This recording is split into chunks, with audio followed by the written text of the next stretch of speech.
예, 광야의 소리가 들리는 모든 동역자 여러분, 안녕하십니까. 2018년 5월 7일 월요일 오후 시간이 되었습니다. 이 시간은 앞선 영상에 이어서 조금 어렵지만은 우리 주님의 오심에 대해서 우리가 구약에서 어떻게 선지서를 통해서 우리가 예수 그리스도를 만나는 이 엄청난 예언에 대해서 구약에 있는 선지서를 통해서 하나님은 미리 모든 걸 기록하였는가를 우리가 잠시 이 시간 묵상해 볼 수 있도록 하겠습니다. 조금 여러분 쉽지 않겠지만 잠깐 여러분 같이 1454번째로서 잠깐 여러분 같이 묵상을 할 텐데요. 먼저 우리가 성경에 보면 특별히 우리가 데살로니가 후서에 보면 중요한 그 말씀 있죠. 데살로니가 후서 2장에 보면 형제들아 우리가 너희에게 구하는 것은 우리 주 예수 그리스도의 강림하심과 우리가 그 앞에 모임에 관하여 라는 겁니다. 사도 바울은 데살로니가 교회에게 특별히 예수님이 강림하심과 우리가 예수님을 만나는 문제에 대해서 벌써 2000년 전에 말하는다 신앙으로 굳건히 저들이 주님을 기다리고 있었는데요.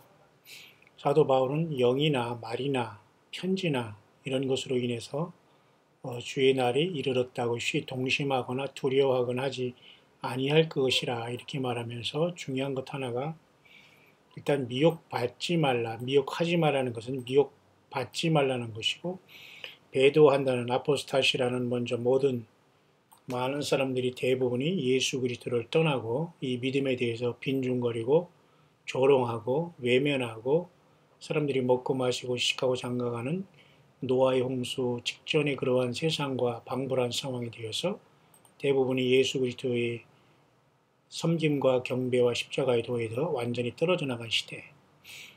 지금이죠. 그 다음에 불법의 사람, 결국 이러한 그 바다 같은 세상에서 이제 등장하는 자가 불법의 사람, 멸망의 아들인데요.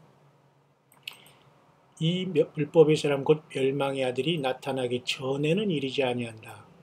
결국은 이 멸망의 아들과 불법의 사람이라고 하는 이 마귀 사탄의 씨가 이 세상의 평화의 사도로 거의 등장할 즈음에 다시 말해서 우리가 예수 그리스도의 강림하심과 우리가 그 앞에 모임에 관해서 우리가 분명히 분별할 수 있다는 것이죠.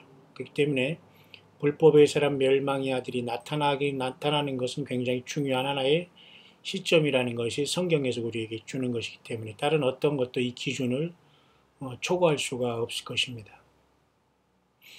문제는 이러한 문제에 대해서 성경은 자세히 우리들에게 이야기하고 있지 않습니다. 다만 우리는 성령 하나님께서 우리들에게 감동 주시는 대로 우리는 하나님의 그 말씀을 통해서 기록된 성경의 66권 안에서 성령님의 인도하심을 따라서 마지막에 예수 그리스도를 기다리는 저와 여러분들은 생명내 걸고 이 때를 따라 양식을 나눠주는 우리 성령 하나님의 인도하심 따라서 오직 예수 그리스도의 다시 오심을 철저히 준비하고 기다리고 성경 66권 안에서 성령의 인도하심을 받으며 정결한 다섯처녀로서 우리가 열매 맺으며 주님을 기다리는 것은 매우 중요하다고 봅니다. 따라서 이렇게 이 말씀은 특별히 우리가 데살로니가 전서에 가면 당연히 이제 우리가 아는 말씀대로 데살로니가 전서 4장에 아주 유명한 중요한 4장 16절에 우리가 도달하 있죠. 주께서 어려움과 천사장의 소리와 하나님의 나팔로 친히 하늘로 도착 강림하시리니 그리스도 안에 죽은 자들이 먼저 일어나고 그 후에 우리 살아남은 자도 저희와 함께 구름 속으로 끌어올려 공중에서 주를 영접하게 하시리니 이게 굉장히 중요한 사건 중에 하나가 여기에 와 있는데요. 이것에 대해서 신약에서는 많은 부분을 하나님께서는 그 감춰두고 계시고 고린도전서에 특별히 고린도 교회의 바울은 또 한 번 내가 비밀을 말하노니 마지막 노팔이 순식간에 변화한다는 말씀으로 보충해 준 것 외에는 특별히 자세히 말씀하고 있지 않습니다. 그래서 우리는 이 시간 잠깐 구약의 요한계시록이라고 볼 수 있을 정도로 많은 비유와 상징과 하나님의 깊은 그 뜻이 담겨져 있는 스가랴서의 말씀을 통해서 잠깐 주님의 다시 오심과 그 모임에 대해서 이 시간 잠시 우리가 말씀을 열어보기를 원하는 겁니다. 가장 중요한 우리들의 관심사는 당연히 이것이지 않을까요? 그래서 구약 성경에는 이런 것들에 대해서 많이 숨겨져 있지만 주님께서는 때가 될 때까지는 그렇게 우리들에게 자세히 풀어주시지 않고 있는 것 같습니다만은, 특별히 우리가 스가랴서는 1장에서 14장까지 되어 있는 구약 성경인데요. 굉장히 중요한 것이 사실 이 구약 성경 스가랴서에는 기록이 되어 있습니다. 특별히 구약 성경 스가랴서 1장과 2장은 우리가 과거에 바벨론 포로에서 돌아오면서 저들이 스룹바벨 성전을 짓고 또 스룹바벨이라는 사람과 그 다음에 스가랴 또한 학계 느헤미야 이런 선지자를 통해서 이스라엘이 예루살렘이 70년 동안에 바벨론의 그 징계를 받지 않습니까? 예레미야 선지자를 통해서 이것이 알게 되었고, 그래서 다니엘은 그것을 기도하다가 마침 70년이 거의 마치는 것을 깨닫게 됐고, 덤으로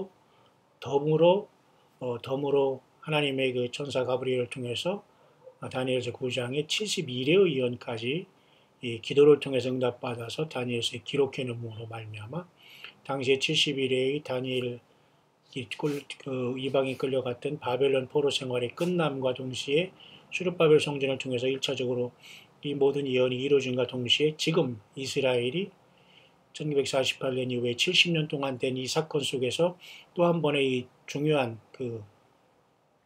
이 그림자를 통해서 우리는 동일하게 이것은 쌍둥이 이렇게 두 같은 이런 의미로서 오늘날에도 이렇게 적용이 된다는 걸 알 수가 있는데요.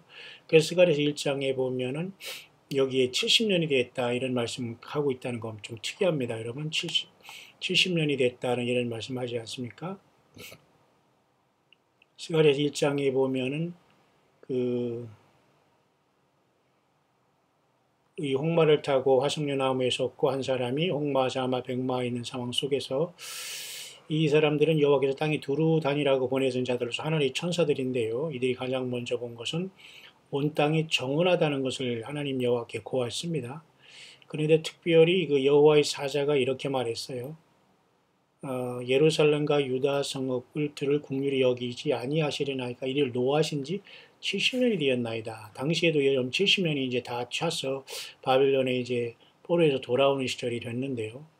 자, 이것은 오늘날의 이스라엘이 1948년에 나라를 세우고 70년이 된 것과 더불어 굉장히 중요한 의미를 스가랴서는 우리에게 주고 있다는 겁니다. 따라서 이 사건은 예수 그리스도의 공중에 오심과 우리가 주님을 만남에 대한 주님의 큰 계시의 말씀으로 이미 스가랴서에는 그 내용이 숨겨져 있다는 볼 수 있습니다. 따라서 마지막 시대에 살아가고 있는 예수님을 우리가 영적인 우리의 모든 구세주, 우리 모든 생명의 주로 맞이한 영적인 신부들인 저와 여러분들은 이 마지막 때에는 최소한 매우 소수지만은 이 말씀의 깊이를 통해서 성령의 인도하심을 받아야 된다는 건 당연한 것을 봅니다. 그래서 스가랴 1장의 70년의 이스라엘 백성들 예루살렘과 유다 성읍에 대한 하나님의 진노는 마쳐짐과 동시에 그 다음에 2장, 3장을 통해서 회복이 이루어지는 것과 똑같이 마찬가지로 스가랴 2장에 보면 이렇게 한 사람이 청량줄을 손에 잡고 예루살렘을 청량하여 나가는 것을 보지 않습니까? 이것은 요한계시록 11장의 청량과 너무 똑같습니다. 같이 이것이 거의 닮은 꼴로 이루어지고 있는 것이고 구약에 이미 한번 이루어졌지만 신약에 또한 이와 같이 주님 재림 직전에 이것은 굉장히 중요한 사건으로 이루어질 수 있다라고 보는 것. 조금 여러분 묵상이 어렵지만 여러분들은 그래도 잘 여러분들이 따라오면서 묵상을 해야 됩니다. 그래서 스가랴 2장에 예루살렘이 청량하는 이 순간에 바벨론 성에 거하는 시온은 피하라는 말이 나와요. 그죠? 뿐만 아니라 그 후에는 이제 너희는 북방 땅에서 도망할지니라 바벨론 성에서 시온아 이제 너는 피하라 이런 말이 나오지 않습니까? 자, 이것을 그래서 앞선 영상에서 저는 예수 그리스도가 오셔서 우리 신부들이 이제 주님을 만나러 이 땅을 떠나는 주님을 맞은 첫 열매들이 모습이다라고 이제 스가랴서 2장에는 벌써 우리가 주님을 맞이하는 그 엄청난 사건이 여기 기록되어 있다는 겁니다. 데살로니가전서 4장 17, 16절에 공중에서 주를 영접한다는 이러한 말씀에 대한 디테일한 부분이 이렇게 다 보여지게 되는 거죠. 이것들은 거의 예루살렘을 청량하는 청량줄을 가지고 예루살렘을 청량하는 시점과 일치한다는 걸 보면서 요한계시록 11장에 그 하나님의 성전과 그 안에 경배하는 자를 청량하라고 반모섬에 사도 요한에게 그죠? 금으로 만든 그 갈대 같은 자를 주지 않습니까? 그리고 또 두 중인의 역사가 일어나지 않습니까? 결국 그와 동시에 거의 교회는 이 땅을 떠났다라고 보는데요. 그것이 바로 이 세상이라는 바벨론 성에 거하는 시온과 같은 예수님의 택한 신부인 저와 여러분들이 피하게 된다. 피해야 된다. 피하는 거죠. 도망할지니라. 이래서 스가랴서 2장은 결국 주님을 만나는 휴거에 대한 엄청난 말씀이 녹아있는 말씀이다. 따라서 만군의 여호와께서 이같이 말씀하시되 너희는 너희를 노력한 열국으로 영광을 위하여 나를 보내셨나니 물은 너희를 범하는 자는 그의 눈동자를 범하는 것이라. 예수님을 믿는 신부들은 이와 같이 굉장히 중요한 하나님의 눈동자처럼 우리를 보호하고 있기 때문에 우리를 범하는 사람은 하나님께서 심판하신다는 그런 확실한 약속을 받고 있는 거죠. 그래서 2장에 이렇게 예루살렘이 이렇게 청량하는 것이 2장에 나오지 않습니까? 이 스가랴서 청량줄을 계시록에도 이 청량하는 것이 나오기 때문에 이와 동시에 예루살렘이 이러한 사건이 이루어지면서 두 중인의 사역이 일어날 때 교회는 시온이 이렇게 피하는 것과 같이 교회가 떠났다라는 걸로 보여야 된다는 겁니다. 그죠? 자, 이런 상황 속에서 이제 스가랴 3장 그다음에 여기에서는 그 여호수아라는 당시의 대제사장이 여호와 사자 앞에 섰고 사탄이 대적하는 걸 보면서 이것이 바로 대제사장 여호수아는 그렇지만 더러운 옷을 입고 서 있단 말입니다. 천사 앞에. 그런데 하나님께서 여호와께서 더러운 옷을 벗기라고 하셨어요. 그리고 정한 관을 씌우라. 이게 바로 오늘날 신부된 교회가 하나님 예수님으로 말미암아 이 대제사장으로 우리는 나라와 제사장으로 삼은 게 오늘 교회지 않습니까? 세상과 우리 죄 가운데. 그래서 주님은 그 피로서 우리를 이렇게 구원의 흰옷을 입히는 걸로 스가랴 3장이 보여지는 겁니다. 따라서 2장에서 휴거가 됐다면 3장에서 이렇게 벌써 우리는 예수님의 그 의의 흰옷과 저마다의 그죠? 세마포의 옷을 다시 말해서 성도들의 옳은 행실로 결혼 예복을 혼인 예식을 입고 주님을 만난 것, 정한관, 멸류관까지 다 받고 있는 모습이 이 대제사장 당시의 여호수아를 통해서 여호와 하나님께서 이렇게 이것을 통해서 보여주셨다는 겁니다. 이해 가시죠? 결국 이것은 교회가 신부로서 주님을 만나는 사건, 1, 2장이 휴거가 됐고 예루살렘에 이제 환란이 들어갔다면 여러분 이해 가시죠? 이 말씀은 여러분 성경과 예언서를 많이 연구하고 말씀을 깊이 들어온 분들 중에 모든 분들이 다 이해하고 이 성령이 교회들에게 하신 이 말씀을 잘 따라오시기를 바라는 마음 간절하지만 또 여러분 중에는 조금 들어보아야 할 필요가 있는 분들이 있을 것입니다. 그러니까 여러분들은 실망하거나 어렵다고 하지 마시고 반복해서 여러분 들어보시기를 바랍니다. 자, 그래서 여러분 이 3장은 이렇게 여호수아를 더러운 옷을 입고 있는 당시에 이것은 그 모세의 그 후계자 여호수아가 다 아닙니다. 이 사람은 당시 대제사장의 역할을 감당했던 여호수아입니다. 사실은 구약에는 이 대제사장들이 굉장히 많이 기록이 되고 있는데 거의 뭐 예수님까지 어제 77명이 기록됐다는 이런 비공식적인 기록이 있습니다만 그 중에 하나로서 여호수아는 바로 오늘날 신부인 교회들의 모습을 대표하고 바로 이러한 것을 속에서 더러운 옷인 죄의 옷, 그 다음에 이런 것들을 하나님께서 진히 벗기라 하실 수 있는 것은 하나님만이 할 수 있는 거 아닙니까? 우리 죄의 옷을 벗기고 주님의 피의 구속으로 우리를 완전히 구속하는 것은 우리의 의로 되는 게 아니잖아요. 하나님이 벗기라 하는 것은 우리 죄의 옷을 주님의 십자가의 공로에서 완전히 벗기면서 우리를 죄가를 제하여 버렸고 아름다운 옷을 입혔다는 구원을 입혔다. 오히려 거기에 그저 정한 관을 씌우고 멸관을 씌워서 완전히 신부를 완벽하게 주님이 하늘나라로 옮겼다는 걸 볼 수가 있죠. 자, 그 다음에 4장으로 갈까요?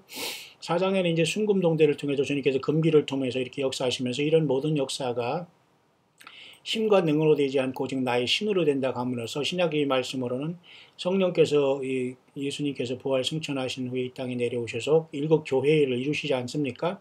7교회를 이루지만 그 중에서도 예수님 때문에 100% 이긴 자들만 주님을 만나러 가게 되는 거예요. 그곳에서 예수님을 믿는 신용만 했고 예수님과 상관없이 자기가 자행자지하고 염소 내지는 흑염소 노릇한 이런 자들은 다 떨어져 나가고 하나님께서 분별해서 다 분리하시는 이러한 시대에 우리는 살고 있습니다. 나의 신으로 된다는 겁니다. 성령 하나님으로부터 이렇게 주님의 구원과 구속과 신부됨의 역사가 일어난다는 거죠.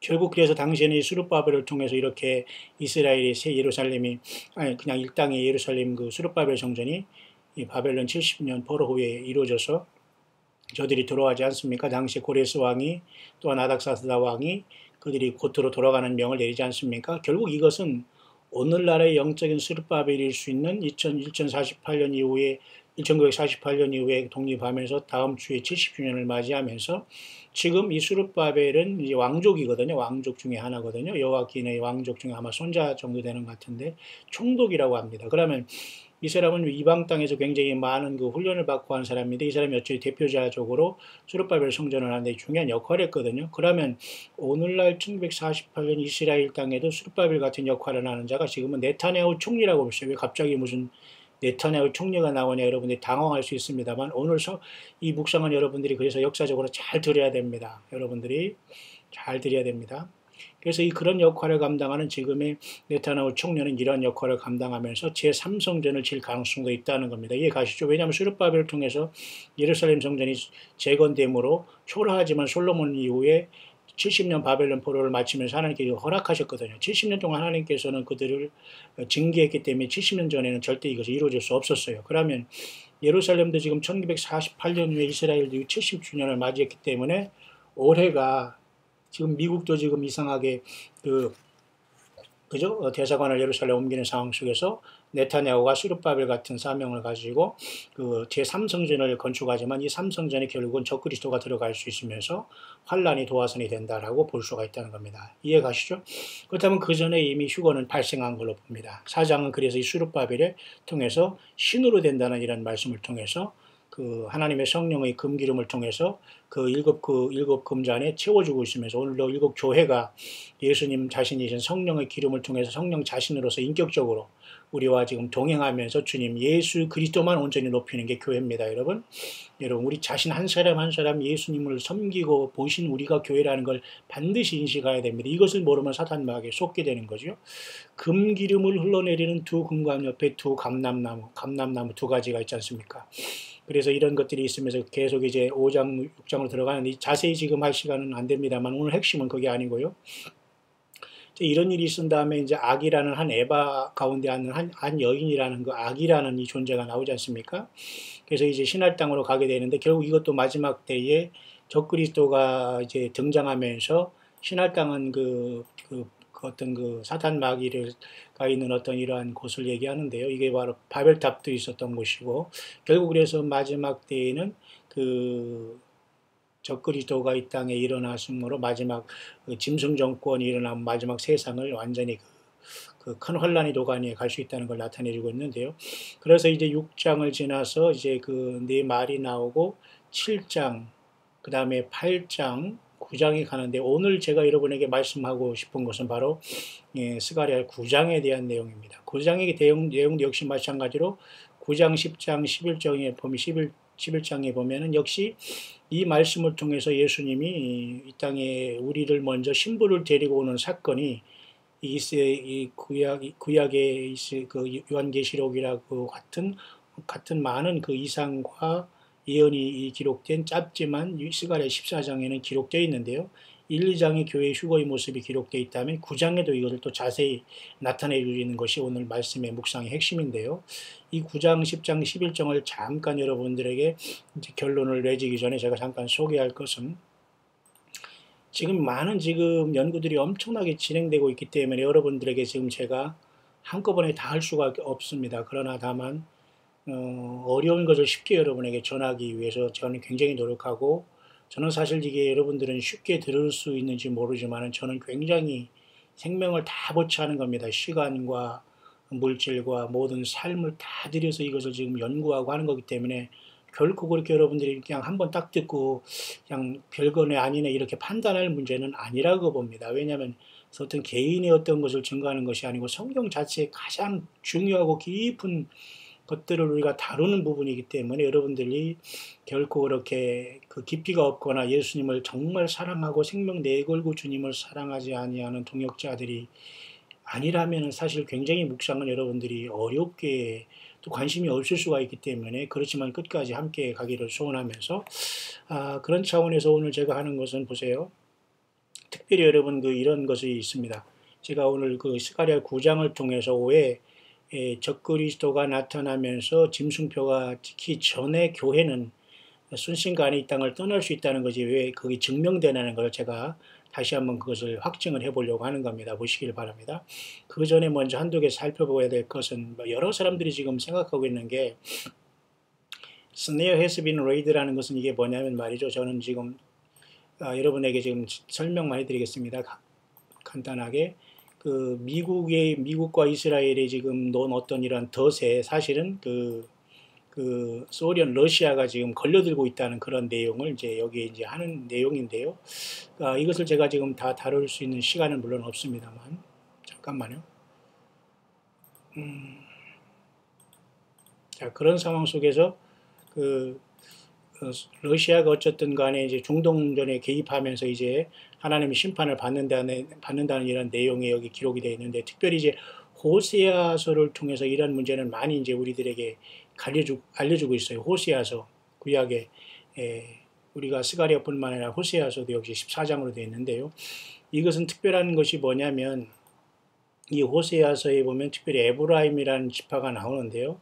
사실 에브라임과 므낫세는 요셉이 애굽에서 얻은 두 아들이거든요. 근데 에브라임에 대해서 많이 하나님은 얘기하시지만 에브라임은 여기에서 북왕국을 상징하는 겁니다. 나타나는 거예요. 그래서 에브라임을 하면 영적으로 실질적으로 오늘날 어디냐면 사실 미국이라고 보고 있어요. 좀 여러분 조금 생소한 여러분 묵상일 수가 있는 사람들이 있을 수 있을 겁니다. 왜냐하면 이런 것은 많이 알려져 있지 않지만 어쨌든 지금 이스라엘이 1948년에 나라를 세운 그 나라는 보통 유다 족속을 중심으로 이루어집니다. 베냐민 족속과 그다음 나머지 10지파는 남북이 그때 멸망한 기원전 아수르와 바벨론에게 멸망한 기원전 약 7세기와 그다음에 그죠? 8세기와 7세기에 다 흩어졌거든요. 그들이 이룬 나라가 사실은 지금의 유럽과 서유럽, 유럽과 사실 미국이라고 봐요. 그 때문에 미국과 유럽은 지금 계속 이스라엘 편은 드는 것은 많은 그때 열 지파들이 흩어진 것이 대부분의 유럽을 이뤘고 미국이라고 보는 관점이 있어요.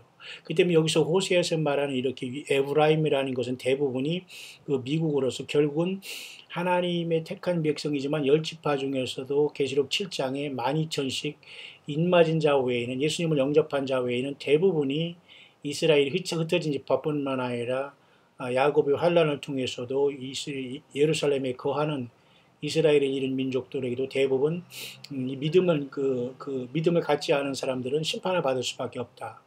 또 스가랴서 그렇게 말씀했죠.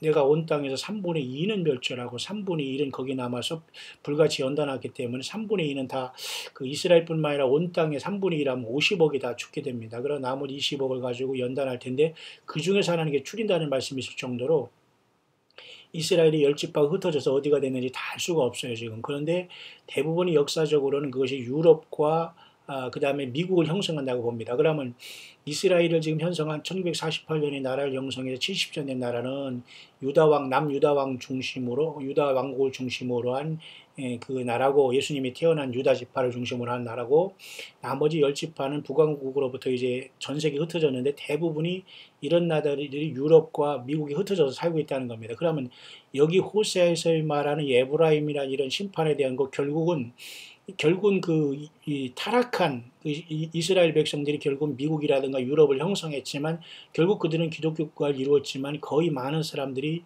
영적으로 타락하고 음료신앙과 예수 그리스도에 대한 온전한 십자가 신앙에서 많은 사람들이 이게 타락해 있거든요. 결국 그래서 하나님은 이 미국과 유럽을 쓴 다음에 심판하겠다는 내용이 담겨져 있는 게 호세아서의 내용입니다. 결국 이것은 쉽지 않겠지만 하나님은 그러니까 모든 걸 들어 쓴 다음에 심판하시고 뭐만 건지느냐 전 세계에서 이스라엘이 남유다 왕국이건 열 지파 흩어진 백성이건 모두가 또 이방에 속한 저와 여러분들이건 다 예수 그리스도를 믿어서 물과 성령으로 거듭난 사람들만 다 빼내시는 겁니다. 그래서 그 모든 것들이 하나가 되어서 예수님 안에서 신부가 되는 거기 때문에 지금 그 과정 속에서 이게 다 알고만 추려가는 과정 속에서 그 나라가 미국이냐 서유럽이냐 이스라엘이냐 이것은 결국은 미국과 서유럽 유럽 계통 이스라엘은 거의 이스라엘의 12지파로 형성된 나라들로 보기 때문에 지금 중동의 역사가 그죠? 유럽과 미국이 같이 이스라엘을 편들어서 지금 중동과 대적하고 있는 역사가 나타나는 겁니다. 그것은 10지파가 흩어져서 세상에 이렇게 그 유럽과 미국을 형성했다라는 거와 이제 우리는 이제 그것은 볼 수가 있다는 겁니다. 따라서 이 에브라임이라는 그죠? 요셉이 그 애굽에서 난 두 아들 중에 차자인데요. 에브라임이 결국은 그 미국이면서 그 다음에 므낫세는 요셉의 아들 중에 장자 아닙니까? 그러나 에브라임과 므낫세를 야곱은 서로 이제 오른손과 왼손을 이렇게 반대로 해가지고 사실 므낫세의 장자가 받을 축복을 차자인 에브라임에 준 것은 사실이에요. 그래서 이 에브라임이 지금은 미국이고 이 므낫세는 형이지만 영국 계통으로서 유럽이지만 결국은 이 형보다 아웃버린 에브라임이라는 미국이 지금 유럽을 이끌어가고 있는 형태란 말입니다. 여러분 좀 이해가 되시나요? 결국 이러한 것을 통해서 주님이 오실 때에 미국도 유럽도 이스라엘을 도와서 결국 일하는 것도 다 이런 뿌리가 있다는 거예요. 좀 이해가 가시죠? 그러면 나머지 그 유다의 집이라고 나타나는 것은 지금 현재 이와 같이 현대 이스라엘을 얘기할 때 성경이 구약 성경이 이렇게 유다의 집이라고 하나님은 표현하고 있는 겁니다. 12지파 중에 특히 유다 왕국을 유다 지파를 중심으로 이루어진 나라가 지금의 이스라엘이라는 거예요. 나머지 10지파가 흩어져서 보통 이루어진 나라가 미국과 유럽이라면 그들 중에 유럽은 형으로서 므낫세죠. 그 다음에 미국은 에브라임이지만 동생인 에브라임이 더 강함으로써 마치 야곱이 요셉의 두 아들 중에 차자인 에브라임에게 오른손을 놓고 축복했듯이 지금 그런 형태가 되지 않습니까?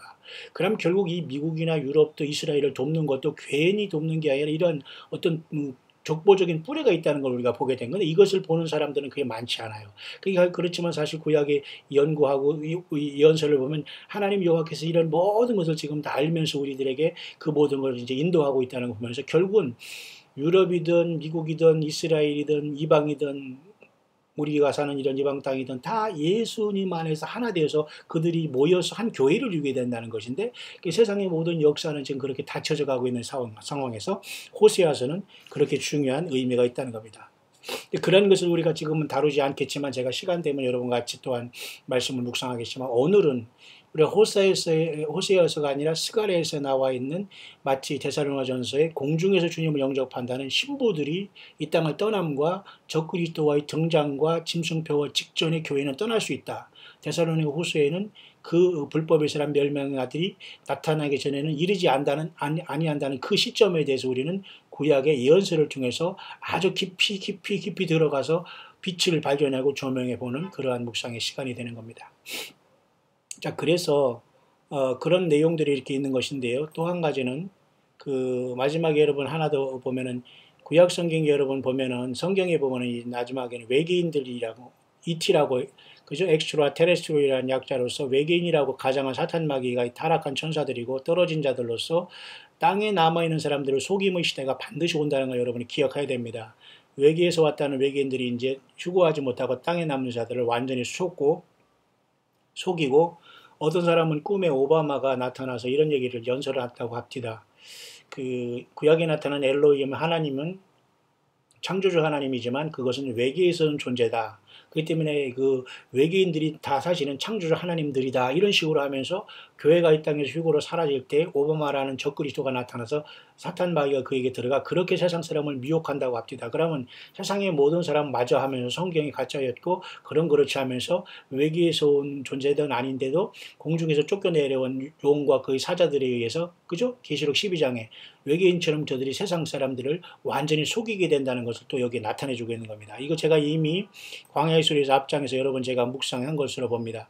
또 한 가지는 이렇게 스가랴에서 앞장 얘기했지만 스가랴 3장에 보면 대제사장 여호수아가 더러운 옷을 입고 있지 않습니까? 그 더러운 옷은 바로 영적인 나라와 대제사장이 된 예수님의 피값으로 죄사함 받고 용서받은 교회가 더러운 옷을 입고 예수님의 피로써 완전히 우리 죄가 용서받고 주님으로부터 새로운 옷을 입히고 면류관까지 쓰면서 완전한 신부로서 예수님의 피의 공로에 의해서 완전히 완전히 새롭게 되는 모습을 스가랴 3장의 대제사장 여호수아가 여호와 하나님의 사자 앞에 섰고 사탄도 대적하는 모습을 통해서 스가랴 1, 2장에 바벨론에서 피하고 북방에서 피하고 시온이여 피하라는 그 말씀을 통해서 교회가 이 땅에서 휴거됐을 때에 주님의 피로서 완벽하게 신부로서 선다는 모습을 사실 스가랴서에도 이미 나타내주고 있다는 것을 여기서 나타내주고 보여주고 있는 내용입니다. 그렇다면 그런 상황 속에서 또 한 가지 제가 여러분에게 참고해드리고 싶은 것은 이러한 그 주님을 만나기 직전의 세상에는 많은 사람들 중에 이런 말을 많이 하고 있습니다. 어떤 그 3일간의 어둠이 이 땅에 올 수 있다는 것입니다. 굉장히 중요한 것인데 어쨌든 그러면 우리가 떠날 시간이 왔다고 이렇게 보게 됩니다. 그래서 빛 대신 14만 4천이 천년매된 교회들을 주님께서 옮기실 텐데 그래서 여러분들은 이런 그 경고를 받아야 됩니다. 모든 메디아, 모든 텔레비전과 방송이라든가 모든 드라마 이런 거 얼빠져 있다면 주님을 만날 수 있는 길은 없습니다. 100% 이 드라마를 연속해서 보거나 거기 관심을 걷는다면 주님의 사랑이 없는 건데 보세요. 다 그걸 끄라고 하잖아요. Turn off your media, your recreation, entertainment 모든 이렇게 이 문화생활에서 여기 빠져있는 사람은 노아의 홍수 전에 같이 많은 사람들이 지금 여기에 빠져서 주님의 재림을 못 만나는 겁니다. 신부로서. 그래서 정말로 조심해서 하나님의 말씀의 매뉴얼을 잘 듣고 준비하라는 말씀을 많은 사람이 받고 있는데요. 그래서 기도하기를 하나님의 성령의 불담과 천사들이 어떤 도움을 통해서 마지막에 3일의 그 흑암을 뚫고 나가야 되는데 그래서 우리가 육체적인 어떤 그 육신을 가지고도 이 3일간의 처절한 흑암 속에서 주님의 그 공중에서 우리를 부르실 시간이 갑자기 3일 동안의 흑암이 올 수 있다는 것을 저희에게 하고 있다는 걸 여러분에게 참고로 말씀을 드리고 싶은 겁니다. 그죠? 그렇기 위해서는 그렇지만 그 흑암 속에서도 하나님을 택한 신부들, 주님의 사람들은 엄청난 평화와 기쁨으로써 하나님의 그 예수님의 약속을 지키고 있는 무리들에게는 마치 고센 땅에 하나님께서 출애굽할 때 구별되어서 재앙이 떨어지지 않도록 보호했듯이 3일의 그런 재앙이 오더라도 주님의 어떤 그 보호를 받을 수 있다는 내용입니다. 물론 성경에 정확하게 나와 있지 않지만 그 원리는 나왔어요. 뭐냐면 예수님도 3일 동안 죽으셨다 부활하셨죠.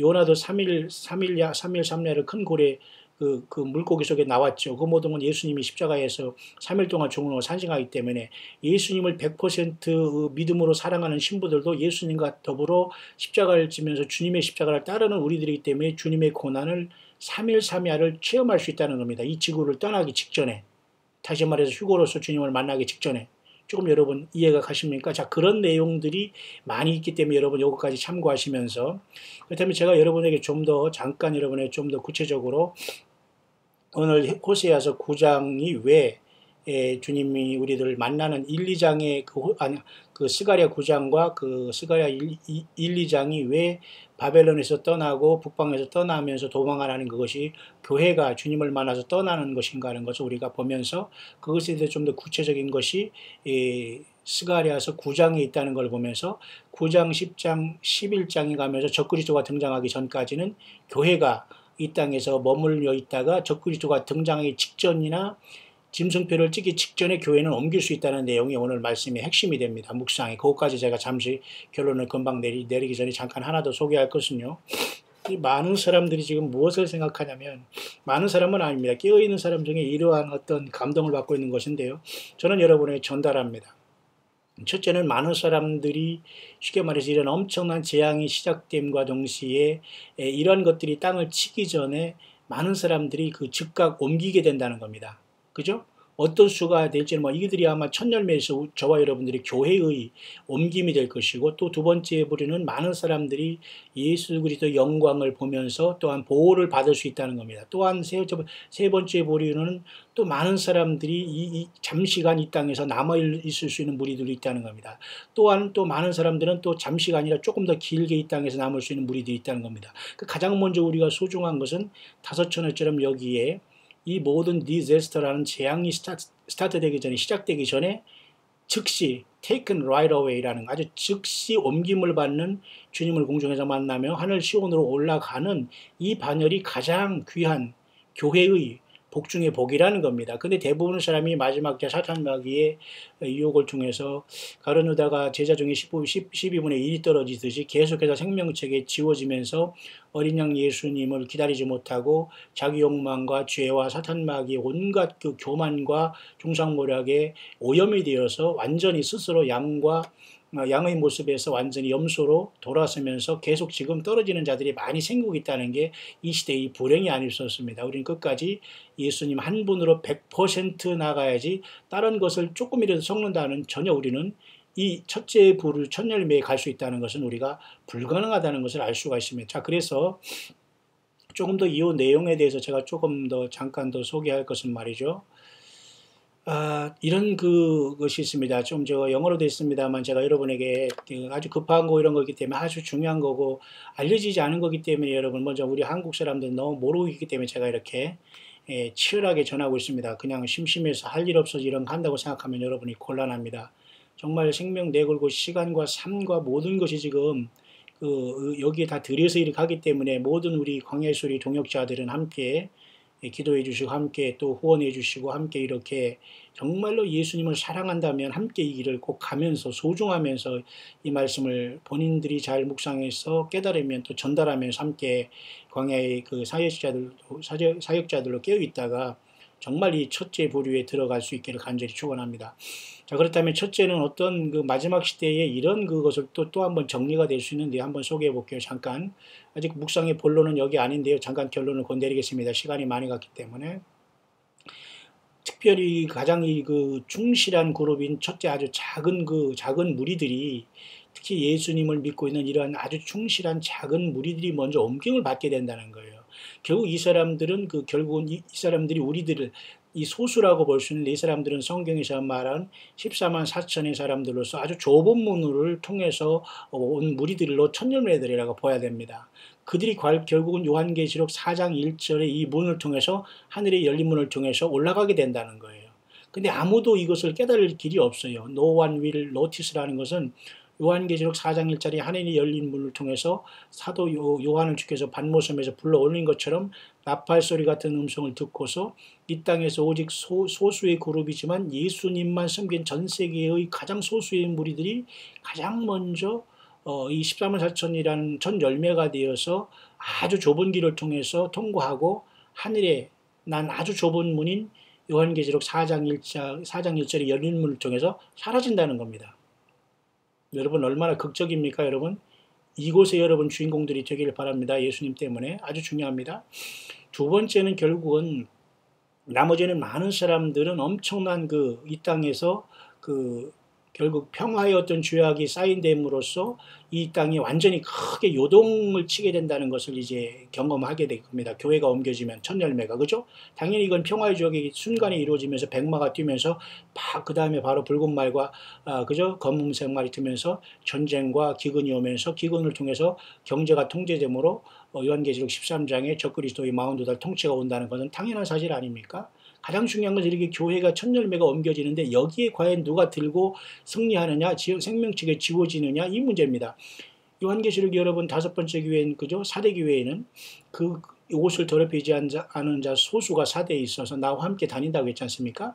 다 많은 사람들이 예수님의 십자가의 보혈을 위해 다른 걸 섬기고 거기에 많은 싸움이 일어나고 막 그러고 이런 사람은 결국 생명책에 지워질 수밖에 없다는 겁니다. 역으로 맞죠? 그 때문에 여러분 이 마지막 치열한 이 첫 열매 속에서 여러분들이 떨어지는 어리석고 그죠? 무지한 판단과 그런 어떤 고집과 그죠? 죄를 범해서는 안 될 것입니다. 여러분 많은 사람들이 지금 여기에 걸려서 대부분이 여기서 떨어지고 있는 현상이 지금 주님 오시기 직전의 상황이라는 걸 보면서 반드시 예수 그리스도의 이름과 주님의 몸된 교회를 이루는 데에 낮아지고 헌신하고 회개하고 이곳에서 겸손하고 말없이 주님을 따르면서 주님 안에서 예배하고 경배하고 사랑하는 무리 가운데 있기를 바랍니다. 그래서 이 세상은 갑자기 평화가 이루어지면서 외계인으로 적그리스도가 떨어지면 이제 사탄 마귀도 이 땅에 등장하면서 많은 미혹이 순간에 드러나게 될 겁니다. 그럼과 동시에 이렇게 거대한 어떤 많은 사람들이 구출이 일어나는데요. 그것이 바로 이 신부와 그리고 모든 것들 적은 믿음을 가진 사람들 역시 마찬가지로 모든 것을 예수 그리스도 앞에 100% 순종하고 복종한 사람들은 결국 이 세상을 떠나게 된다는 겁니다. 결국 이 사건이 일어나는데요. 이 그레이트 리스큐와 그 14만 4천의 그 구원은 다릅니다. 똑같이 예수님의 피로 구원받자 이들은 천년회로서 14만 4천의 교회의 신부가 떠나고 그레이트 리스크라는 것은 요한계시록 7장 뭐 이게 같아 이게 굉장히 성경적인 것이기 때문에 제가 여러분에게 정리해 드리는 건데요. 그래서 이 세상을 이제 떠나게 되는 겁니다. Taken out of the world라는 것은. 그러나 이런 사건을 이곳에 동참하지 못한 모든 사람들은 외계인이 납치로 세상 사람들이 보게 되는 시대가 와요. 이것을 인식하게 되면서 사람들이 오른손과 이마에 표를 받게 되는 거기 때문에 얼마나 많은 사람들이 이것을 준비하지 못하고 들어보지도 못했다가 다 여러분 짐승표를 받고 죽게 됩니까? 그래서 여러분 지금은 깨어있어서 한 사람이라도 예수님 앞에 오르고 세례받게 하고 성찬에 참석하면서 예배 생활하는 게 굉장히 중요한 겁니다. 결국 이 사건은 세상은 뭐요? 에일리언이 그렇게 했다. 어떤 외계인이 했다라고 이렇게 할 것이기 때문이죠. 그죠? 결국 이러한 사건을 통해 세상에는 큰 혼란이 옵니다. 케이오스나 판데모니엄이라는 그런 굉장한 어떤 혼란과 큰 어떤 아비규환이 이루어진다는 거예요. 뿐만 아니라 이런 폭동덕이 일어납니다. 거의 3일 동안. 그러니까 당연히 어떤 휴거가 일어났기 때문에 이 세상은 3일 동안에 어떤 아까 그 흑암이 이루어진 것과 마찬가지. 어떤 사람은 3일이 아니라 30일간 얘기를 합니다. 그래서 1260일이 시작된 전삼년이 시작되기 때문에 앞에 30일간을 통해서 1290일이라고 해서 전삼년반을 이렇게 보는 사람이 있는데 굉장히 그 의미가 있다고 봅니다. 3일은 당연히 흑암이 있지만은 거의 한 달 동안 이것이 지속되면서 백마를 타고 적그리스도가 등장하면서 평화의 조약을 이룰 거다. 가능한 거지요. 그 전에 우리 교회는 떠났다는 거죠. 천열매로. 맞죠? 자, 그래서 이 천열매라는 것은 천열매로서 이건 보리추수로서 이건 바로 진정한 교회라는 겁니다. 진정한 교회는 10처녀 중에 5 그 슬기로운 기름 준비한 처녀들이거든요. 결국 이것은 첫째 열매로서 추수로는 보리추수에 해당하는 거예요. barley. 그 다음에 이제 밀추수가 있고 그 다음에 포도추수가 있지 않습니까? 밀추수는 환란 가운데 올라오는 거고 포도추수는 완전히 짐승표를 받은 사람들이 심판받는 그 완전히 피를 완전히 그 포도가 아주 포도주출에 진 눌려가지고 피가 튀는 이런 처참한 심판인 거예요. 그러니까 이거 말이라는 보리추수가 첫 열매가 되는 게 교회입니다. 맞죠? 결국 그래서 이렇게 어떤 이런 고난과 어둠이 아주 극도로 일어나는 이러한 동안에 그 전에 교회는 먼저 이렇게 진정한 트루 처치라는 것은 진정한 예수님의 신부들만 첫째 그 추수로서 보리추수로서 올라간다 그런 뜻입니다. 그 다음에 이 사람은 좀 특별한 그 감동을 받고 있는데요. 이거 가능성도 있어요. 이것은 여러분 참고만 하십니다. 이 말이 뭐냐면 이 휴거의 어떤 손님들도 있을 수 있다는 겁니다. 다시 말해서 이 트루 처치라는 예수님의 신부가 아니지만 그래도 그 다음 단계로 이 믿음을 지킨 사람들은 이 랩처 하면서 휴거의 이 손님들인 게스트로서 참석할 수 있는데 3일 3야의 어떤 이러한 그 흑암 후에 이 손님들은 쉽게 말해서 이 내추럴 바디스를 가지고 다시 말해서 이 몸을 가지고 그대로 그들은 예수님의 웨딩 자리에 초대받을 수 있다고 얘기합니다. 이건 굉장히 사실 어려운 사실이지만 우리는 참고만 하시길 바랍니다. 왜냐하면 천열매들은 당연히 영광의 몸을 받아서 부활해서 휴거에 대해서 올라가고 영광스러운 몸을 받지만 이 휴거에 예를 들면 랩처의 게스트로 오는 사람들은 내추럴 바디라고 해서 육신을 가지고 이러한 웨딩 뱅퀴스트라고 해서 주님의 혼인잔치에 그 초대를 받을 수 있다는 이들은 아마 천년왕국에 육신을 가지고 들어가지 않을까 이렇게 생각되는데요. 결코 쉽지 않지만 여러분 참고하시길 바랍니다. 또 하나는 결국 이러한 어둠 뒤에는 약 40일 동안의 어떤 테스팅 기간이 있다고 하는데 루크웜이라는 것은 라오디기아 교회의 뭡니까? 완전한 그 뜨뜻미지근한 이런 사람을 차지도 않고 뜨겁지도 않다는 라오디게아 7번째 교회를 주님께서 토하여 내친다고 했지 않습니까? 바로 이름으로써 어리석은 처녀들인 그 다음 5 처녀들 미련한 처녀들이 결국은 이들은 결국은 그 신부들로서 한 신부에 들지 못하고 이들은 뭐예요? 결국은 그 땅에 남게 된다는 겁니다. 그죠? 그들이 이제 여기서 연단을 받게 되면서 그들이 이제 그 주님을 이제 기다리는 상황에 나타나고 마지막 그 환란 가운데 통과하여 오게 된다. 이런 얘기를 여기서 말하고 있기 때문에 자 이렇게 이 마지막에 그 짧은 시간은 급속도로 진행될 수 있기 때문에 가장 중요한 것은 첫째 추수인 주님의 신부들이 주님을 만나는 시간과 적그리스도가 등장하는 시간은 굉장히 오버랩될 수 있다는 걸 나타내 주고 있는 겁니다. 그렇다면 오늘 제가 여러분에게 잠시 이제 그 결론적으로 내리고 싶은 것은 뭐냐면 우리가 여러분 그 스가랴서 우리가 9장을 잠깐 보면 말이죠. 그 우리가 스가랴서 1장부터 14장은 굉장히 중요한 그 예수 그리스도의 공중에 오심과 예루살렘의 어떤 환란과 이런 모든 것들이 굉장히 숨겨져 있는 말씀이 구약 성경 중에 하나인데요. 우리가 이미 1장 2장에서는 그 바벨론을 떠난 시온으로서 교회의 휴거를 나타냈고 3장에서는 대제사장이 더러운 옷을 입고 있을 때 하나님께서 그 옷을 벗기면서 새 옷을 입히면서 신부들이 완전히 주님의 피로서 흰옷과 그 다음에 세마포까지 입으면서 신부로서 나간다는 걸 표현해 주셨죠. 그러면 이제 9장에서 가만히 보면 말이죠. 여기에 여호와의 말씀의 경고가 당시에 이렇게 이 땅에 하드락 땅이 임하며 다메섹에 머물리니 세상 사람과 이스라엘 모든 지파의 눈이 여호와를 우러러 봄이냐 이런 말씀을 쭉 하시면서 제가 이미 스가랴 14장은 강의를 해서 묵상 강의를 해서 광야의 소리에 올려놨기 때문에 여러분들이 참고를 하시면서 가끔가 들어보시면 되겠습니다. 또 제 시리즈로 여러분이 쭉 들어보신 다음에 또 각 장을 들어봐도 되지만 자 그러면 여기에 중요한 것 중에 하나가 이제 스가랴 9장 9절인데요. 시온에 따라 크게 기뻐할지어다 예루살렘에 따라 즐거이 부를지어다 보라 내 왕이 내게 임하나니 그는 공의로우며 구원을 베풀며 겸손하여서 나귀를 타나니 나귀의 작은 것 곧 나귀 새끼니라. 갑자기 뜬금없이 스가랴 9장 9절은 예수님께서 호산나함으로써 예루살렘의 그죠? 십자가에 제물되어서 죽으시기 위해서 들어간 종려주일의 그 모습이 사실 여기서 나타나는 거예요. 근데 이것이 영적으로는 주님께서 다시 오실 때의 모습은 나귀를 타는 것이 아니라 이때는 완전히 하늘의 백마를 타고 이 땅에 주님이 요한계시록에 내려오지 않습니까? 그 때문에 이것은 초림과 재림을 동시에 우리들에게 나타내주는 말씀으로 보아야 되는데 그럼 초림에는 이렇게 많은 사람들이 처음에는 호산나 하다가 그 다음에 예수님 못 박으라고 했다는 인간의 모습에 이러한 그 처절한 타락을 보게 되지 않습니까? 그러면 여기에 스가랴서 9장의 후반절에 보면 이 초림과 재림을 동시에 말씀한 것 중에 보세요. 내가 유다로 당긴 활을 삼고 에브라임으로 먹인 살을 삼았으니 시온한 내가 네 자식을 교통시켜 헬라 자식을 치게 하면 너로 용사의 칼과 같게 하리라. 9장 14절 보세요. 여호와께서 그 위에 나타나사 그 살을 번개같이 쏘아내실 것이며 주 여호와께서 나팔을 불리시며 남방 회리바람을 타고 행하실 것이라. 보세요.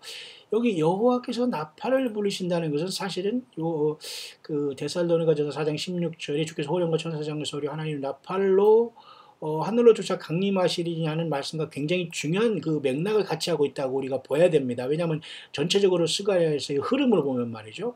그러면서 이날에 그들이 하나님 여호와께서 그들을 자기 백성의 양떼같이 구원하시리니 그들이 면류관이 보석같이 여호와의 땅에 빛나리로다. 이것이 바로 휴거로서 아름답게 그죠? 이 스가랴 3장에 더러운 옷을 입고 있던 대제사장이 하나님 여호와로부터 그 더러운 옷을 벗기라 해서 천사들 오고 깨끗한 옷을 입고 정관관인 면류관을 쓰면서 서지 않습니까? 사탄은 거기서 계속 대적하지 않습니까? 근데 하나님은 전권으로서 그냥 입혀버리지 않습니까? 그건 예수님의 십자가 피의 공로에 의해서 인간이 죄사함 받고 하나님의 아들들이 되고 신부가 되는 모습입니다. 그래서 그런 모습에 대한 또 한 번 이렇게 보세요. 여호와께서 예수님께서 자기 백성의 양떼, 그죠? 우리는 주님의 양들 아닙니까? 주님은 우리의 목자장 아닙니까? 여호와는 나의 목자장 아닙니까? 신약적인 용어로는 주 예수님이 우리의 목자장 아닙니까? 그리고 우리는 양 아닙니까? 그래서 여러분 주님께서 우리 양의 이름을 하나하나 부른다고 했지 않습니까? 자, 구원하시리니 그들이 백성의 양떼같이 구원하시리니 그들이 뭐예요? 면류관의 보석같이 여호와의 땅에 빛나리로다. 예, 하늘의 시온산에 지금 면류관을 쓰고 그 신부들이 올라간 모습이죠. 보세요. 결국 이래서 하나님께서는 이제 그 교회의 신부를 취한 것이고 주님께서 이제 교회를 빼나갔다는 내용이 여기에 이제 마치 그 스가랴서 9장 9절에 예수님이 그 초림 때에 나귀 타고 예루살렘 입성하는 모습이 있음과 동시에 재림 때 백마를 타고 승리의 왕으로 오신 것이 그 두 개가 오버랩된과 마찬가지로 여기에도 이와 같이 주님께서이죠. 주 여호와께서 나팔을 불리시며 남방 회리바람을 타고 행하실 것이라는 내용성을 보면서 이와 같이 그 주님이 우리를 첫 열매들을 먼저 불러갈 것에 대해서 이렇게 말씀해 주고 있다는 겁니다. 그들이 면류관의 보석같이 여호와의 땅에 빛나리로다. 이게 단순한 이런 어떤 말이 아니거든요. 하나님 어떤 큰 의미가 뜻이 있어서 이렇게 스가랴 선지자를 통해서 우리 줬는데 그러면 이제 9장 다음에 10장을 이렇게 가면서 굉장한 어떤 전쟁의 이런 모습들이 쭉 나오는데요. 여기서 우리가 잠시 이제 그 생각할 것은 11장에 이게 보면은 말이죠. 11장 끝에 보면은 화있을진저 양떼를 버린 못된 목자여. 그죠? 자, 화있을진저 양떼를 버린 못된 목자여. 칼이 그 팔의 우편 눈에 이 말이니 그 팔이 아주 마르고 그 우편 눈이 아주 어두리. 애꾸는 선장을 여러분 생각하시기 바랍니다. 그죠? 강도. 보세요. 이스라엘에 관한 경고라 이라면서 이 말은 굉장히 중요한 말인데요. 이것은 쉽게 말해서 적그리스도가 쉽게 말해서 교회가 떠난 다음에 이 땅에 이제 등장할 것을 나타내주고 있는데 위에 더 볼까요? 보라 내가 한 목자를 이 땅에 일으키리니 이것은 적그리스도를 얘기하는 겁니다. 진짜 목자가 아니라 그가 없어진 자를 마음에 두지 아니하며 그죠? 교회가 이미 떠났습니다. 이 땅에. 그렇기 때문에 이제는 상관없는 거죠. 적그리스도니까.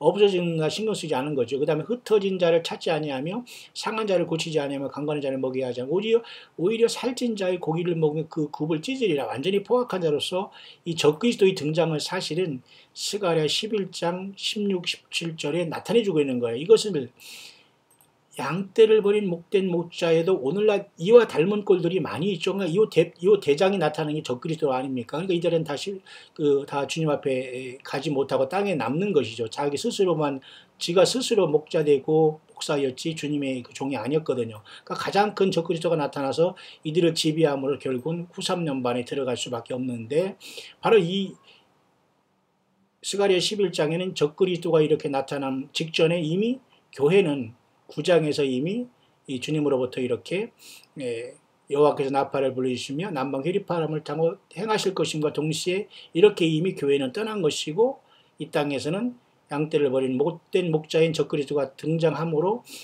스가랴 11장에 이와 같이 이 어떤 그죠? 보세요. 내가 한 목자를 이 땅에 일으키시니 이것은 바로 그 적그리스도가 이 땅에 등장하는 것을 우리에게 보여주고 있는 겁니다. 그러니까 이 시대가 일어나기 전에 교회는 이미 9장에서 이 땅을 떠났다는 그런 모습을 보게 되는 겁니다. 그래서 이제는 12장에서는 이렇게 예루살렘에 또 더 설명을 해주고 있는 거예요. 예루살렘을 그 사명 국민에게 혼치게 하는 잔이되게 할 것이며 그 다음에 내가 예루살렘으로 무거운 돌이 되게 하리니 하면서 지금 당시에도 그랬지만 지금의 예루살렘이 전 세계에 지금 어떤 주목거리가 되고 있지 않습니까? 그렇기 때문에 결국 이제 이런 상황이 되면서 예루살렘이 이렇게 사람들에게 이제 둘러싸이게 되고 전쟁이 일어나면 또 하나님께서 그걸 심판함으로써 그들을 결국은 심판하겠다는 겁니다. 보세요. 예루살렘을 치러 오는 열국을 그날에 내가 멸하기를 힘쓰리라. 자, 이러므로서 교회는 떠났고 이제 마지막 야곱의 환란이 깊숙이 들어와서 환란 성전에도 들어왔고 적그리스도도 나타났고 그래서 주님께서는 요한계시록 1장 7절에 볼지어다 구름을 타고 오시리라 각인의 눈이 그를 보겠고 그를 찌른 자들 볼 터요 땅에 있는 모든 족속이 그로 인하여 곡하리라. 그 말이 바로 이 스가랴 12장 10절이 되는 겁니다. 내가 다윗의 집과 예루살렘 거민에게 은총과 강구하는 심령을 부어주리니 그죠? 그들이 그 찌른 바 그를 바라보고 그를 위하여 통하기를 독자를 위하여 통하듯 하며 그를 위하여 통곡하기를 장자를 위하여 통하듯 하리라. 그러니까 이스라엘 백성들이 후삼년반의 지킴을 받고 드디어 저들이 다 회개할 수 있도록 하나님께서 아마겟돈에 재림하면서 은총과 간구하는 심령을 불어주는 겁니다. 이게 바로 요한계시록 1장 7절과 여러분 일치하는 거거든요. 그렇기 때문에 여러분 스가랴서는 놀랍게도 1장부터 14장까지 교회가 이 땅에서 떠나고 예루살렘이 다뤄지고 그 다음에 적그리스도가 일어나고 그 다음에 환란 가운데 주님이 재림하시면서 다윗의 집과 예루살렘의 거민에게 은총과 강구하는 심령을 부어주시면서 이 땅 아마겟돈의 재림함으로 이스라엘 백성을 구하는 것까지 쭉 기록이 되고 있다는 겁니다. 맞죠? 그래서 여러분 10장 이제 13장에서 그 다음에 14장으로 주님의 결론을 내리면서 여호와의 날이 이르리라 하면서 보세요. 내가 열국을 모아 예루살렘과 싸우게 하리니 그죠? 그래서 스가랴 14장 4절에 드디어 주님께서 이제는 내려오시는 겁니다. 아마겟돈에 보세요. 그때 여호와께서 나가서 열국을 치시되 이왕 전쟁 날에 싸우는 것이야. 이게 바로 요한계시록 19장 11절에 아마겟돈으로 내려오시는 주님의 모습이죠. 그날에 그 이발이 예루살렘 앞 곧 동편 감람산에서 서실 것이요 감람산은 그 한가운데서 동서로 갈라서 매우 큰 골짜기에 대해서 산 절반은 북으로 절반은 남으로 옮기고 결국 이래서 아마겟돈에 재림하면서 주님께서 이 땅을 심판하시면서 이렇게 이제 예루살렘이 완전히 지진이 나면서 완전히 갈라짐으로 천년왕국의 어떤 진짜 천년왕국의 어떤 성전이 여기에 이제 세워지게 될 겁니다. 환란 성전은 사라졌고요. 맞죠? 자, 이래서 주님께서 이제 천년왕국을 세우시는 겁니다. 여호와의 하시는 한 날이 있으리니 낮도 아니요 밤도 아니라 어두워할 때에 빛이 있으리라. 그죠? 그날에는 빛이 없겠고 광명한 자리 떠날 것이라. 그렇기 때문에 이때는 주님께서 홀로 이제 왕이 되셔서 이제 이 땅에 오셔서 완전한 그 천연왕국의 왕이 되시는 여호와께서 천하의 왕이 되시리니 그날엔 여호와께서 홀로 하나이실 것이요 그 이름 홀로 하나이실 것이며 이게 바로 예수님께서 이 땅에 오셔서 메시아 왕국을 이루신 것 아닙니까? 그래서 14장이 이렇게 끝나고 있죠. 자, 이런 차원에서 오늘 제가 여러분에게 잠시 살펴본 것은 스가랴서 9장에도 역시 마찬가지로 교회가 먼저 이 땅을 떠나는 모습이 여기에 기록이 되어 있다는 겁니다. 여호와께서 그 위에 나타나서 그죠? 그 거사를 번개같이 쏘아내실 것이며 주 여호와께서 나팔을 불리시며 남방 회리바람을 타고 행하실 것이라. 그래서 구약의 이 스가랴에서도 보면 벌써 예수 그리스도의 다시 오심에 대한 엄청난 사건을 이렇게 우리들에게 기록해주고 있다는 이 놀라운 사실을 알 수 있습니다. 마지막 다시 한번 보면 말이죠. 그 스가랴서 1장에 이렇게 보면 그 화석류 싸움에 이렇게 홍마와 자마와 백마가 있지 않습니까? 여기에서 보면 아까도 말씀드렸지만 70년 예루살렘이 지금 70년 동안 지금 이렇게 어려움이 있는데 과연 하나님께서 어떻게 할 것이냐라고 이렇게 질문을 하지 않습니까? 이를 노하신 지 70년이 되었나이다 이런 말 그죠? 결국 이것은 지금 이스라엘이 지금 1948년부터 70년이 지난 올해 70년의 시간과 굉장히 두 가지가 지금 오버랩되고 있다는 거예요. 스가랴 이 바벨론에서 70년 돌아올 때와 마찬가지로 그죠? 그러면 뭔가 예루살렘이 다뤄지면서 측량줄이 놓여지는 것은 이때 당시에도 우리가 보면 여기 보면 말이죠. 2장에 측량줄을 가지고 나가지 않습니까? 예루살렘 측량하기 위해서. 그러면 요한계시록 11장에도 그 예루살렘의 그 성과 그 안에서 성전과 그 안에서 경배하는 자를 측량하는 모습이 나오잖아요. 그러니까 이때 이미 교회는 이런 상황이 이뤄지기 전에 떠난다는 걸 보게 되기 때문에 결국 지금 이스라엘이 70년이 지금 그죠? 어떤 독립하면서 1948년 이후에 일어나는 걸 보면서 지금 마지막 주님이 오시기 직전에 마지막 이러한 사건이 예루살렘을 중심으로 이스라엘 땅 중동에 지금 세팅되고 있다는 것까지 우리가 볼 수 있다는 것입니다. 여러분 이해 가시죠? 그래서 스가랴 2장에 보면 이와 같이 도망하라는 것이 이렇게 나오는 여호와의 말씀에 내가 너를 하늘의 사방과 바람같이 흩어지게 하였고 이제는 너희는 북방 땅에서 도망할지니라 바벨론 성에 거하는 시온아 이제 너는 피하지. 이 시온은 뭐예요? 바벨론이라는 시온은 바로 이것이 교회입니다. 교회가 일단 이 땅을 이 환란 직전에 피하고 도망하게 되는 것. 그것이 오늘 말씀 묵상의 결론입니다. 여러분 이해 좀 가시나요?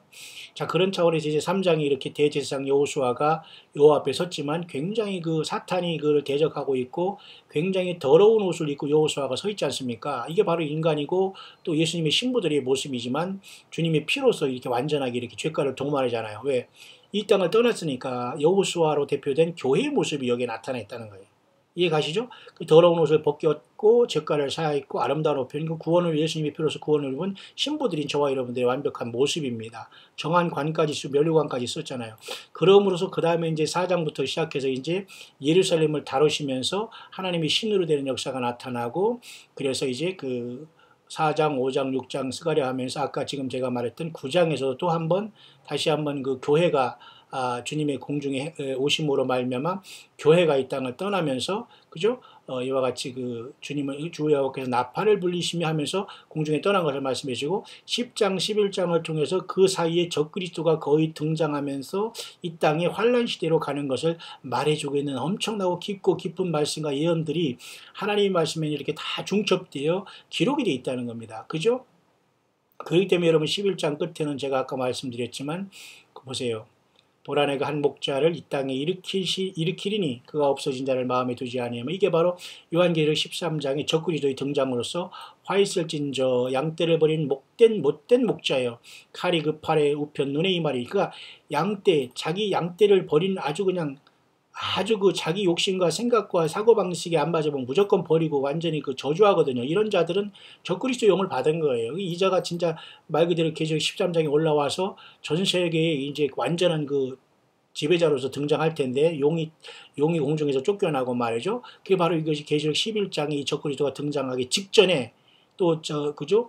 그 다음에 오른과 이마에 짐승표가 어떤 이렇게 시행하기 전에 이미 9장에서 교회가 그 앞에 적그리스도가 출현하기 직전에 거의 동시에 교회는 이와 같이 이 땅을 떠났다라는 것을 보게 됩니다. 나팔을 부리시며 남방 회리바람을 타고 행하실 때에 데살로니가전서 4장 16절의 말씀대로 주께서 호령과 천사장을 소유 하나님의 나팔로 하늘로 쫓아시니 강림하시리니, 그래서 우리 살아있는 자도 공중으로 끌어올려라는 사건이 일어났다는 겁니다. 따라서 스가랴서 전체로 이와 같이 주님의 이 땅에 오심과 구원에 대한 그런 모든 것들을 많이 그 기록을 해주고 있다는 그런 내용이 거기에 많이 기록이 되어 있습니다. 여러분 어쨌든 모쪼록 깨어있기를 바랍니다. 이 내용은 여러분들은 선지서를 자세히 알고 구약의 특별히 호세아서나 스가랴서와 요한계시록을 알고 데살로니가전서 4장 16절에 주님의 공중에 오심을 알고 데살로니가 후서에 적그리스도의 출현을 알고 고민했던 여러분들에게는 조금은 그 말씀이 잘 들어오겠습니다만은, 처음 이 묵상을 듣는 분들에게는 좀 어려울 수 있었겠습니다만은, 모쪼록 예수 그리스도가 길이요 진리요 생명이라는 걸 생각하고 여러분 믿고 그분을 경배하고 사랑하고 그 성령님을 의지하다가 언제 주님 오시더라도 우리 주님 앞에 부를 수 있는 참된 교회의 이 주님의 그 지체들과 주님의 신부들로서 늘 성령님과 동행하며 기쁨의 봉사, 헌신, 찬양, 예배 함께 이기를, 주의 성경을 떠나지 말고 함께 함으로 주님 앞에 다 부름받을 수 있는 우리들이 되기를 바랍니다. 2018년 5월 7일 오늘 저녁 이제 벌써 해가, 석양이 이제 저무는 7시 30분 정도 되었네요. 벌써 이렇게 저녁이 되었습니다. 모쪼록 올 하루 5월 7일 월요일도 이제 저물어 가고 있습니다.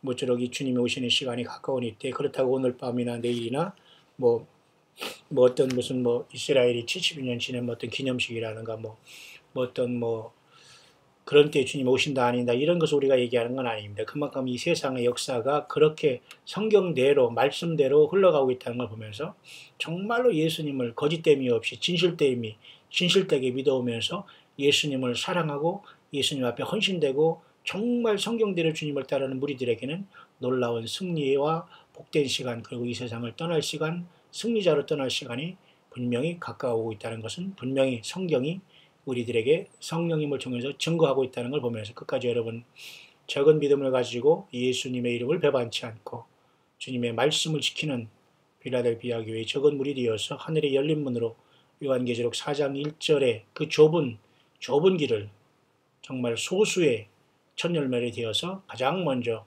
주님께 부름받는 저와 여러분들의 마지막 승리하는 믿음 생활이 될 수 있게 되시기를 광야의 소리를 듣는 모든 우리 동역자 여러분들에게 우리 주 예수 그리스도의 이름으로 간절히 축원드립니다.